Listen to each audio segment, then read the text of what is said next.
Hi guys, எல்லாருக்கும் வணக்கம். இப்போ நம்ம என்ன பார்க்க போகிறோம்னா, நம்ம ரோட்டு ஓரமாக இருக்க எல்லா கடைகளும் சில ரீசெண்டாக வந்து மாநகராட்சியிலேருந்து வந்து அந்த கடைகளில் இருக்க வெளியே இருக்க பொருட்கள் இந்த எல்லாத்தையும் அப்புறப்படுத்தி சீல் பண்ணி எடுத்துகிட்டு போனாங்க. அந்த வீடியோலாம் நீங்கள் பார்த்துருப்பீங்கன்னு நினைக்கிறேன்.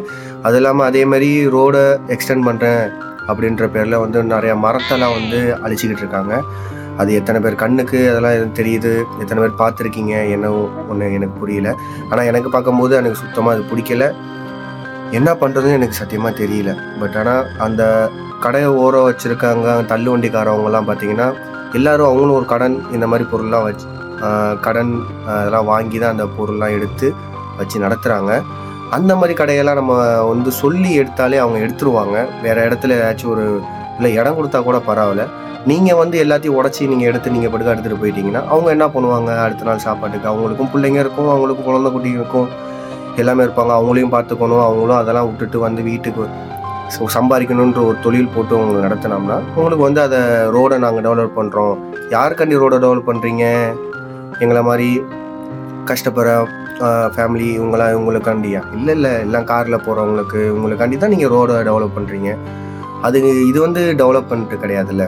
அது நீங்கள் பேசாமல் அப்படியே விட்டுறலாம். அதே மாதிரி மரத்தையும் ப்ளீஸ் எனக்காண்டி எடுக்காமல் இருங்க. ஏன்னா எனக்கு மரம்னா ரொம்ப பிடிக்கும்.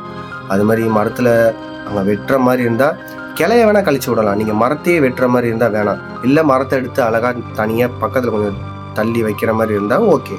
நீங்கள் எதுவுமே பண்ணல, மரத்தை அடிச்சுட்டு மொட்டை காடு மாதிரி. இப்போ ரீசெண்டாக வந்து நாமக்கல்லேருந்து நம்ம திருச்சிக்கு வர ஒரு பைபாஸ் ஒன்று பார்த்துருப்பீங்க. அந்த பைபாஸில் பார்த்தீங்கன்னா முன்னாடி வந்து சூப்பராக இருக்கும். அந்த பைபாஸ்னாலே அந்த பைபாஸ் சூப்பராக இருக்கும்.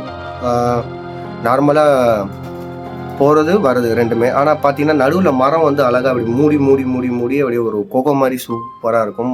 வெயில் காலமாக இருந்தாலும் சரி, மழை காலமாக இருந்தாலும் சரி, அவ்வளோ அருமையாக இருக்கும். பட் இப்போ எல்லாத்தையும் தூக்கிட்டீங்க, எல்லாத்தையும் எடுத்துட்டீங்க. இப்போ மழை வரல. அது ஒரு ப்ராப்ளம் இருக்கும் சில பேர்த்துக்கு. ஏகப்பட்ட ப்ராப்ளம் இருக்குது. ஆனால் நம்மளுக்கு தேவை மரம் இல்லைன்னா ஒன்றும் பண்ண முடியாது. ப்ளீஸ் எனக்காண்டி மரத்தை வெட்டாதீங்க. யாரையும் கஷ்டப்படுத்தாமல் வேலை பாருங்கள். தேங்க்யூ.